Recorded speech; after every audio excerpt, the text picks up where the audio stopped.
మనకి త్రిపుర రహస్యం అనేటువంటి పుస్తకంలో నార్మల్గా మనం అంతఃకరణ అంటే 4 అనుకుంటాం కదా. ఇక్కడ ఇంకోటి యాడ్ చేశారు. ఏంటి అంతఃకరణ అంటే 5. ఒకటి తర్వాత సమాధి, తర్వాత రెండోదొచ్చి చిత్తము, మూడోదొచ్చేమో మనస్సు, 4 బుద్ధి, అహంకారం, టోటల్గా 5 చెప్తాడు. ఎట్లా అంటే ఏంటి, మనకి కొన్ని జ్ఞాపకాలు ఉన్నాయి మన మనసుకు, అంతే కదా. ఆ జ్ఞాపకాలకు అనుగుణంగా అది చేద్దామా ఇది చేద్దామా అని మన మనసుకు సంకల్పం వికల్పం వస్తూ ఉంటుంది.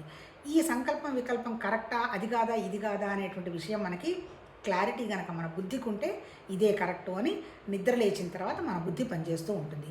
మనకి సంకల్పం వికల్పాలు వచ్చేది ఎక్కడ, మన మనసులో. అంటే ఏంటి, మనం నిద్రపోతున్నప్పుడు కళ లాంటి పరిస్థితి, కళల్లాగా మనకు ఆలోచనలు అవి వస్తూ ఉంటాయి అని. మళ్ళీ తర్వాత అహంకారం అంటే ఏంటి, అజ్ఞానంగా కంప్లీట్గా డీప్ స్లీప్లో నిద్రపోతాము.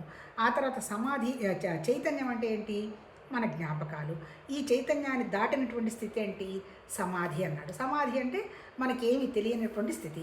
కాకపోతే మనం సమాధిలో ఉన్నప్పుడు మనం ఒక ఆలోచన వస్తుంది. ఇప్పుడు సపోజ్ నిద్రపోతూ ఉంటాము, నిద్రపోయేటప్పుడు మనం ఏ ఆలోచనతో నిద్రపోతామో తెల్లవారు నిద్ర లేచిన తర్వాత కూడా మనం అదే ఆలోచనతో నిద్రలేస్తాము.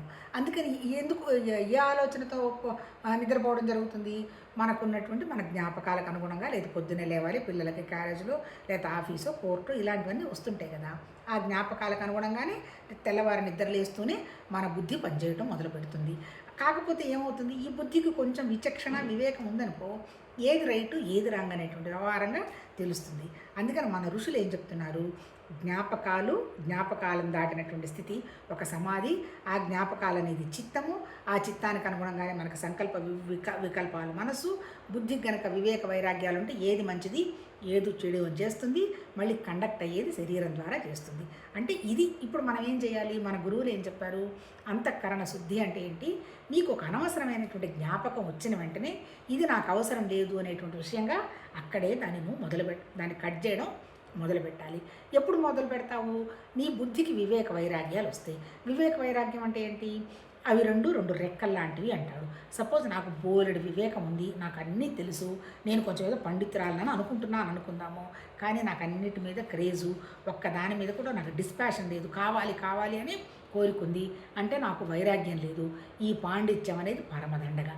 పోనీ నాకు వైరాగ్యం ఉంటుంది, కొంతమందికి దేని మీద శ్రద్ధ ఉండదు, బట్టలు కొనుక్కుందామా వద్దండి, ఏది లేదంటారు. అంటే ఏంటి, పాపం డిస్పాషన్ ఉంది.